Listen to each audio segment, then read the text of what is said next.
Hi, this is Cheryl St.Pierre. This is a Beebeecraft tutorial. In this video, we're going to be using the Beebeecraft Delica beads, which are actually called the Mayuki, I think I'm pronouncing that right, beads. And the reason I got them was because they work wonderfully for making this type of earrings. They're the right size for these 3mm by 2.5mm rondell crystals, and as you can see for yourself, it just goes so well. It makes such a lovely pair of earrings. And this tutorial is actually going to teach quite a few techniques as well. It's a basic pair of earrings, but there's a lot of techniques you're going to learn if you haven't done these already. You're going to learn how to make yourself a paddle, which is hammered, and you're going to learn how to make a really hefty jump ring. And yes, I made those jump rings. So we're going to learn those skills as well as utilizing these fantastic little Delica beads. And I wanted to talk about this. The rondelles I'm using are opal light kind of rondelles.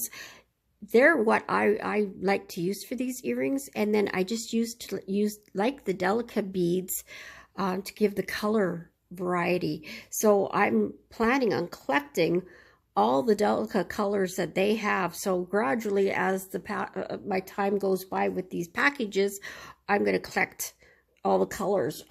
In this package, I got 2 different colors. So they're both blues, because blue seems to be a very popular color, and reds and pinks and purples are as well. But I plan to collect them all.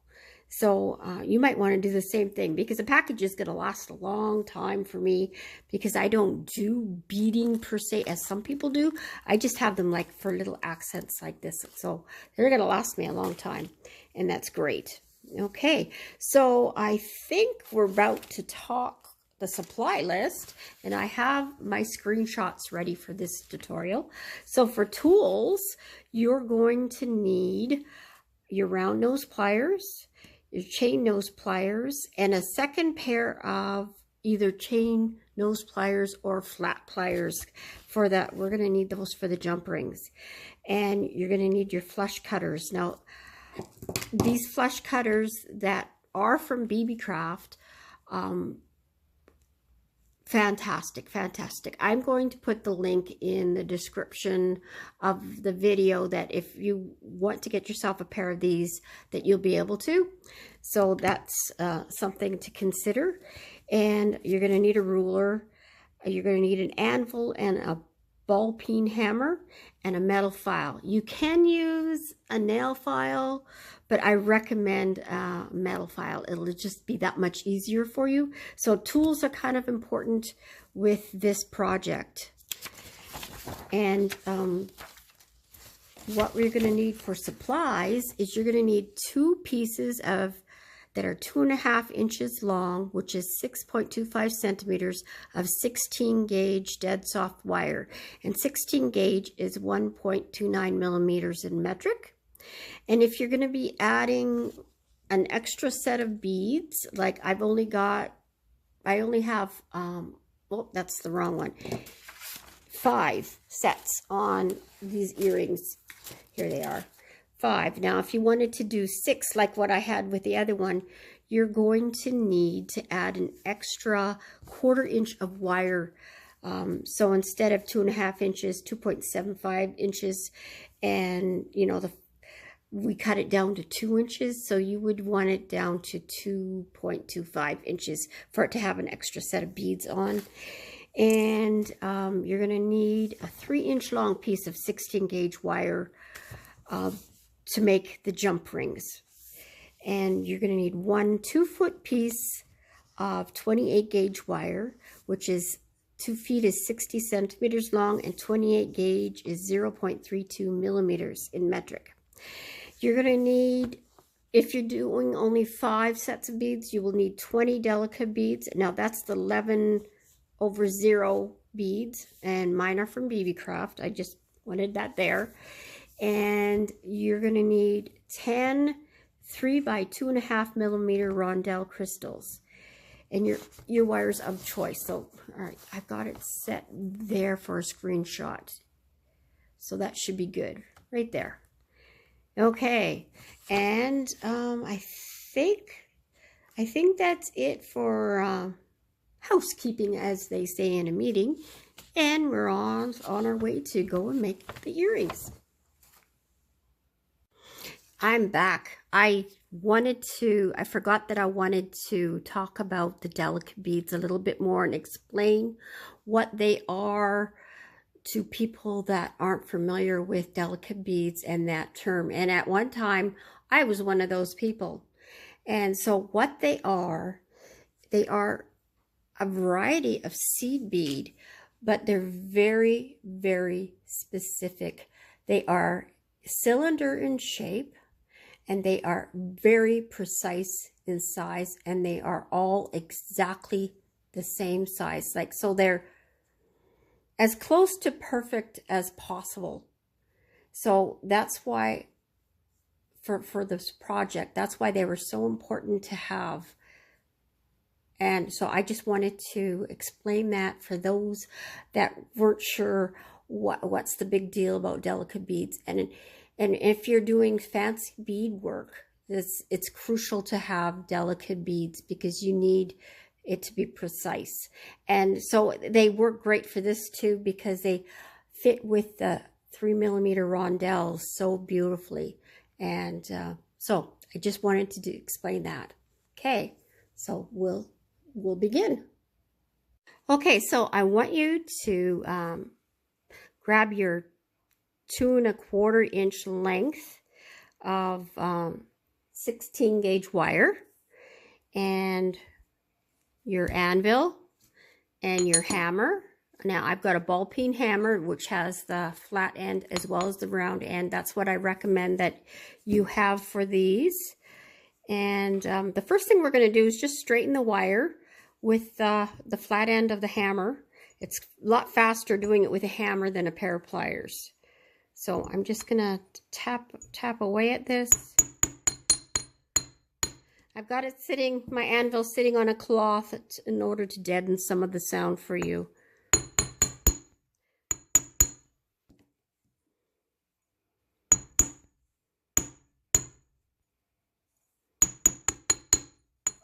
So you just roll it over, and wherever it needs hammering, hammer away. I'm doing it gently because we really don't want to shape the wire besides straightening it at this point.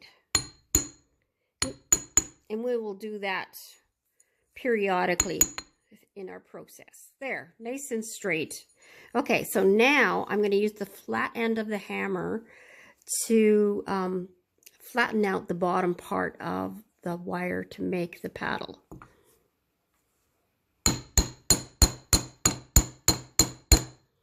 Normally this would be faster for me, but because of the camera being above, I don't want to hit the camera, and my strength is lessened by being further away from me.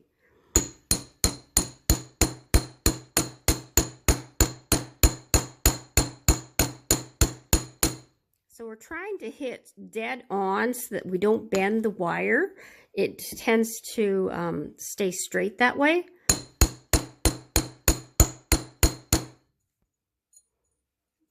Maybe if I go, yeah, I see that it's bending on me. I'm going to go like this.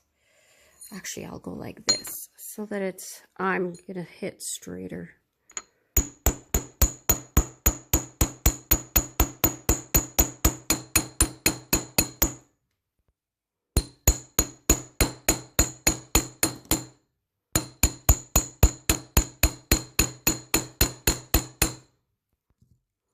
Okay, so I think that's enough. It's flared out enough, and we'll flare it out a little bit more with the ball peen part of the hammer. And I'm now going to flatten out the rest of the wire a little bit. I'm going to hold the paddle down because then it will make me hammer the right part of the wire.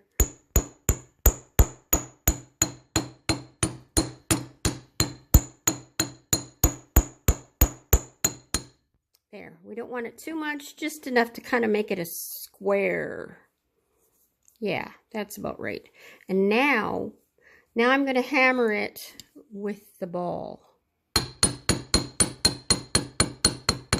I'm mainly doing that tip to get it to be the paddle.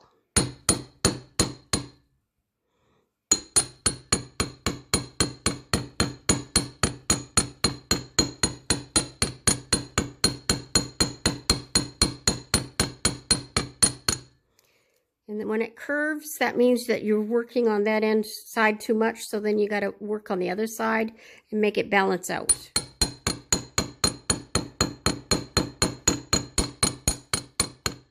Takes practice. Okay, and then at this point, if this is the second one you're making, you want to compare the two and make sure they're fairly similar in shape and size. And you know, I lucked out and mine are pretty good. Sometimes if it goes wonky on you, you trim off a little bit and then hammer it again. And I lucked out and mine were actually doing pretty well. But the next thing I'm going to do, I'm happy with that shape for now, and I'm going to hammer up the stem of my dagger, and again hold it flat like this so that we're going square with your wire. Try not to hit your fingers. Did that earlier.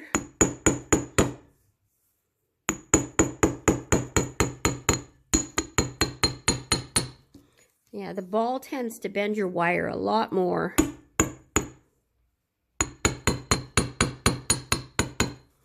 Okay, so now I'm going to straighten it again, just because it curved a little bit, and I'm just lightly tapping.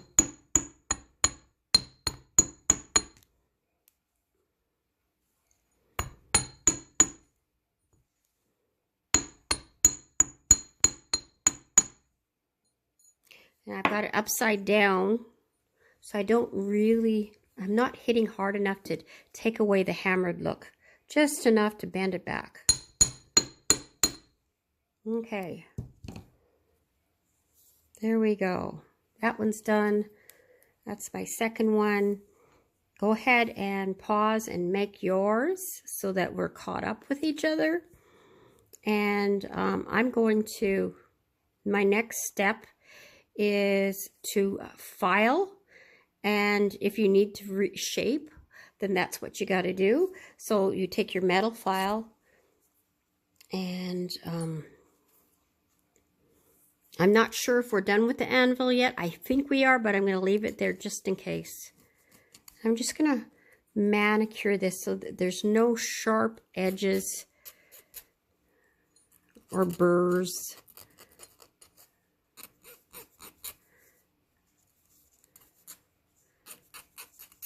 Don't want to take too much off. We want it just rounded.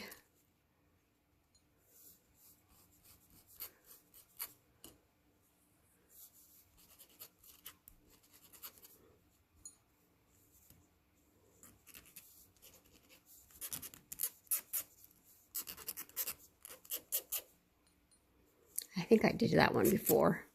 Okay, so they're good. Make sure they're both straight. Okay, one's longer than the other, but that's okay because we're got to make sure your tips, if you're happy with your tips, then we can move on to the next stage. Okay, and I'm happy with the tips, so I'm moving my anvil. I think I'm done with the hammer. Okay, we're going to measure. We want them to be, 2 inches. We want it to be 2 inches before we put the hook on the end. And we want them to be the same length. So we're going to snip them off. I'm just going to take one and snip it off at 2 inches, and then I'll use that as my measuring tool for the second one.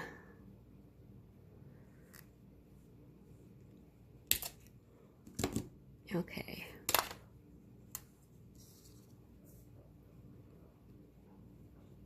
And I used the wrong part of my flush cutters, so it's going to be a smidge shorter than 2 inches, but that's okay as long as they're both the same length. Okay, now I'm standing them up on the table, and then I'll rest my pliers on the one, so I'm resting it, and that way I know they're going to be exactly the same length. And that went flying across the room. Okay, so I'm just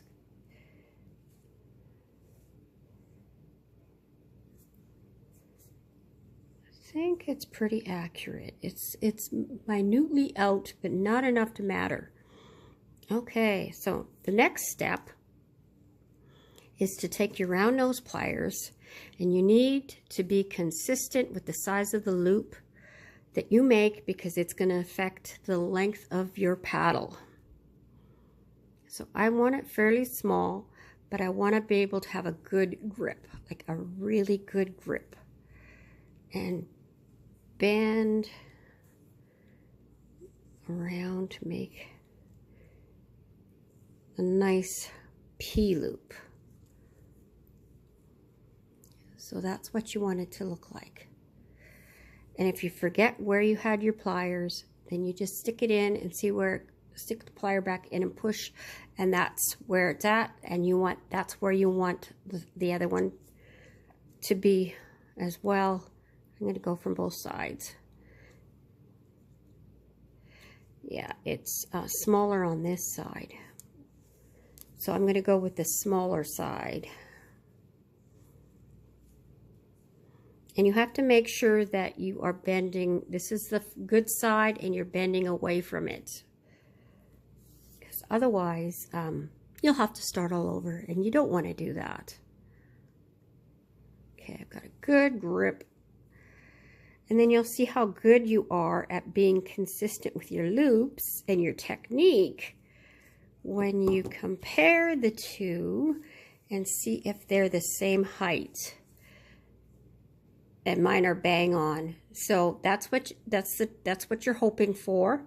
If they're not, and it's just minutely different, you can choose to leave it, or you can choose to file down the longer one. That's your choice. So that's where we'll go from there. And now we are ready to go ahead with the beading portion of things. Okay, so I want you to get your beads ready so they're accessible for you to work with. I have mine out of sight there. And your weaving wire, not that we're really weaving, but essentially it's using the same some of the same techniques. And I have 28 gauge. You can choose between 28 and 26. I prefer 28 because it's just easier on me. And yeah, 28. It's just easier to work with. I would recommend the 28 gauge. I have 2 feet, and I'm pretty sure I won't use the full length, but we're going to start with 2 feet. And I'm going to take one of my daggers, and I am just going to make an anchor close to the top. We'll slide it up to the top, and we'll wrap 3 times. 1, so it'll look like 4, but it's actually only 3. And then cinch it up together. Okay, and I don't want to take the anchor off yet, because it'll help keeping things straight, you know, for hanging on to purposes. Now I slid it right to the very end so that it's right against the hoop, or the loop, I mean. Okay, so I want you to bead on one of your Delica beads, and then a 3mm bead. So I don't know if I've talked about the beads. I'll make a point of talking about the beads in the beginning part, as long as I remember. Okay, so it's important for it to be a 3mm bead because the size with the Delica beads works fantastic. And at this opportunity, I also want to take the points in mentioning that, oh, and I wrapped it wrong. I must have been holding it upside down. My goodness. It's going to be, for all intents purposes, it's going to be okay. I want to work on top, so if you can make yours, I must have flipped it around. You know what I'm going to do? Ah, that's what it is. I just had it the wrong way. Okay. I'm good. I'm good. I was thinking it was supposed to be on top, and I mixed myself up. Okay, so we want the wire to start on top and end on top. We want it to be, keep it level. And so we're always doing that. So I had to flip it over. I had it, the beads at the bottom, and I needed to flip it over. So if you understood that, hopefully you understood that. And I'm wrapping 4 times, or wrapping 3 times, but it looks like 4, and cinch up those wires. You have to do it each and every time, because once the beads are on there, you won't be able to get at it to make them look flush. Now, I did want to mention that I am doing 5 rondell, well, sets of beads. If you wanted it to be 6, you would just need to make your dagger 1/4 of an inch longer than what I have. So just, you know, that's, you can play around with sizes and beads, you know, however you please. Just because I do it this way doesn't mean it has to be done this way.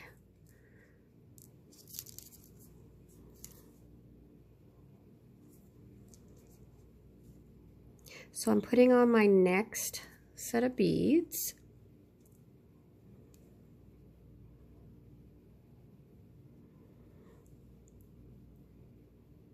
There we go.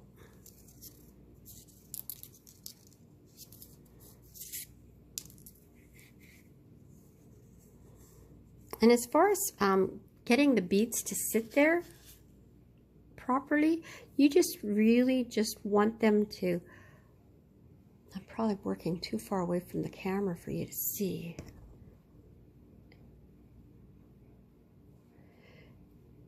Just, you know, if it sits nicely like that, that's what you want. So then you hold them and you do your 3 wraps. And you make the wire end at the opposite side of the paddle. And sometimes you push it in just a smidge, not too much. If it's too much, then you pull it back out again. You just want the beads to look similar in shape as they're going around. Oh, I'm out of focus again. There. I'm not sure what's going on with my camera.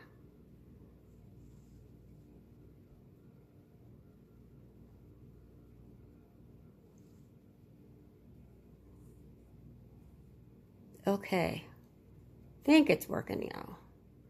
Here we go, sorry. And I'm going to do 5 with the length I have. I've always been taught for artistic purposes, odd numbers are more appealing to the eye.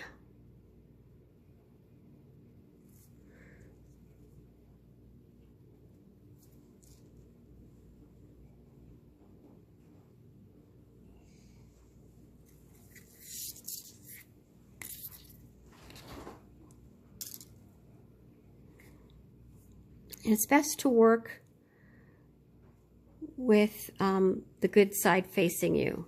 It's if it flips over on you, switch it back, because it will do that.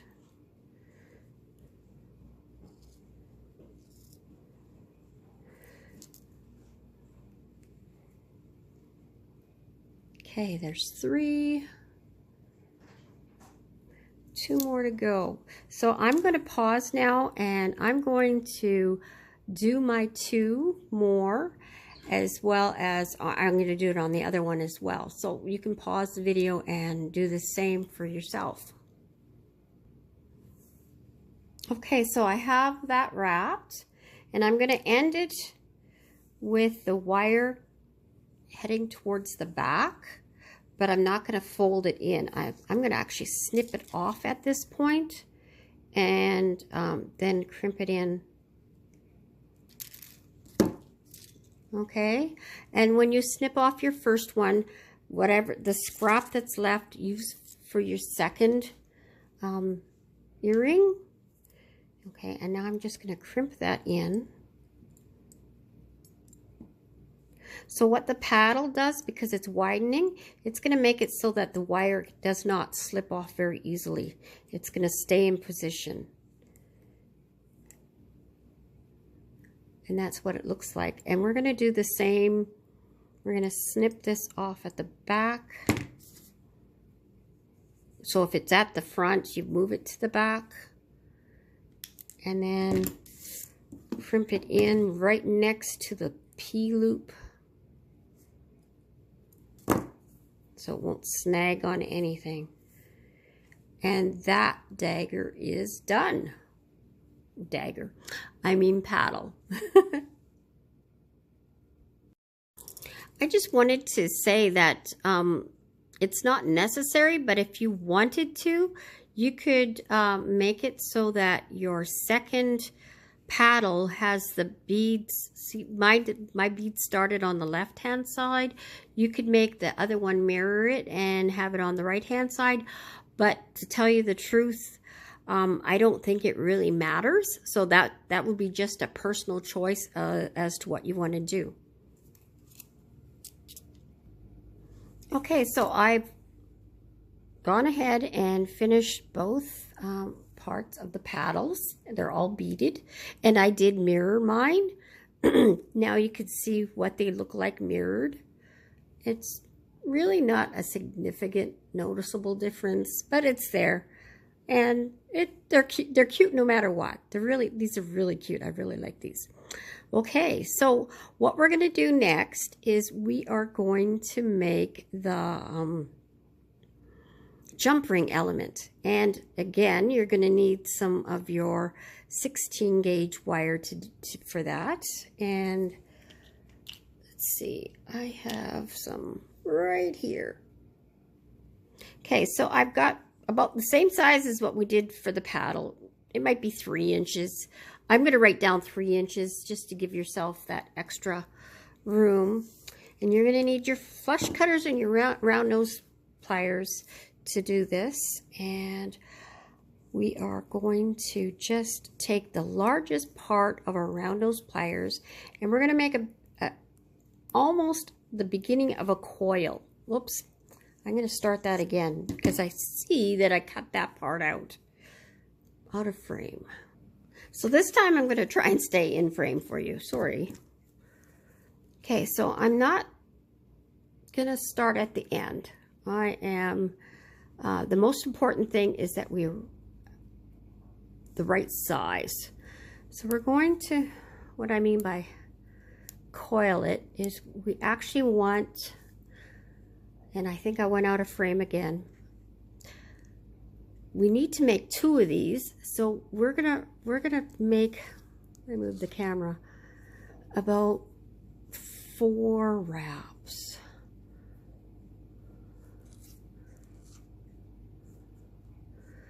Now that's going overkill, so you're going to use up just about all of this wire. And now you need to pay attention to what you do with your flush cutters. So we're going to cut off the end here, and we got important to have good cutters for this. Okay, we only want to cut the first wire, so you need to be careful not to cut into the second one, and you have to have the flush going into the wire, into the coil. See, this is the end, So we want the beveled part on this side. And just snip the one wire. And that way we have it as flat as possible on that wire. And now we need to cut the next wire at the exact same position. And we want it to be cut this way. So the opposite way we had before. And make sure I got it right. Okay. So there's still burrs there, and that's, if you really want to file that off, you can by opening up the jump ring. Try to get it in focus for you. And this is where having another plier, if you've got one handy, comes in hand, and your metal file, and just, you know, take off the burr. Don't round it because we want it to be flat. But remember that this is going to be against each other, so we don't have to be overly picky either. Just so that it will close nicely. That's all we're looking for.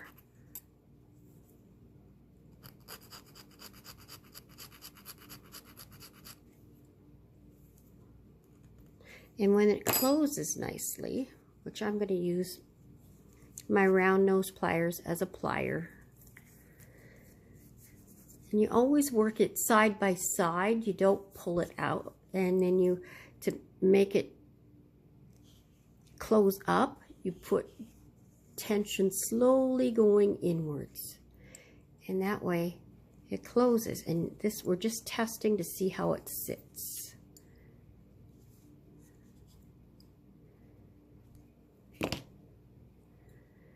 Okay, it's not sitting quite level, so this is my little trick that I do, is I take the tip of my, first I'm going to flatten it this way, and then I'm going to take my tip and flatten it that way too.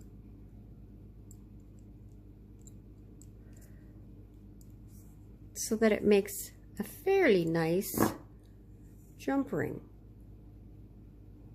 It's not perfect, it's not store-bought perfect, but it's handmade, and you made it.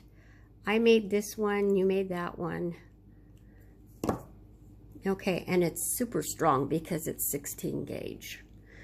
Okay, so I'm going to open it up again, and you know what, I am going to recommend having 2 pliers. I will put that in my supply list. So I'm off to go get my other pliers. Okay, so now I've got the rest of the coil, and we're going to make our next jump ring. So because this was the beveled end that we snipped, we have to re-snip that end. We don't want to waste too much of it, but just like we did before, where the flush part is going into the spring, we're going to cut off that beveled.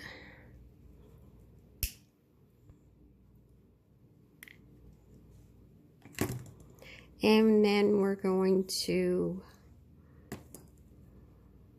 now flip your cutters to do the opposite for the next one. It takes practice to think that through as to where the flush part has to be. And sometimes it takes a couple of times to get there. And this one looks pretty smooth, but I'm still going to open it up.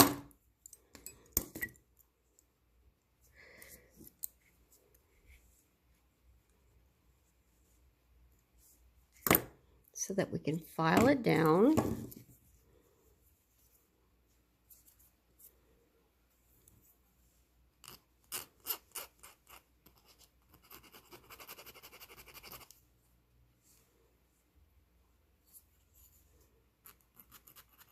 Anyways, I'm going to continue doing this, and I'll be right back.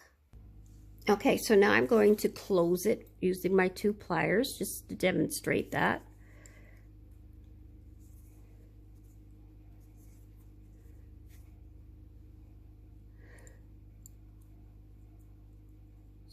Not quite closed all the way, so I keep wiggling it until they touch. And there we go. There they are. And now I'm going to flatten it this way and then this way with the tip so it's not spreading it out too much. That's where the chain nose is really important. And then the next thing you do is you go around and feel for burrs there. And I feel just, mine's pretty good, but it's got a tiny one right here. And that's all it took for that one. And the other one, tiny one on that side. So that's pretty good. Done. And they are done, ready to put on our earrings. So again, we're going to open it up, because it's easier to open and close a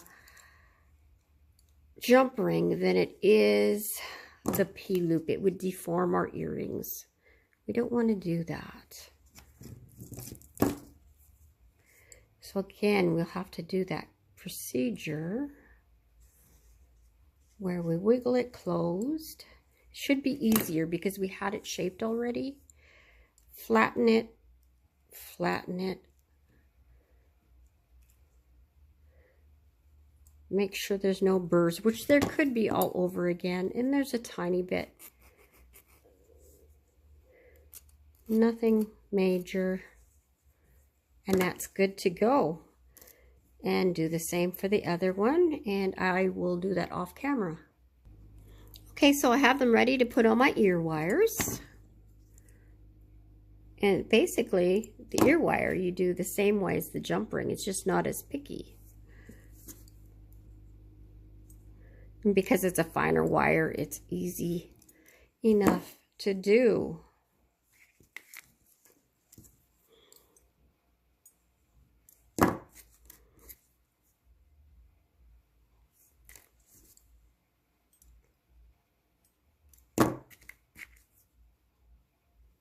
Help make sure I put it on right.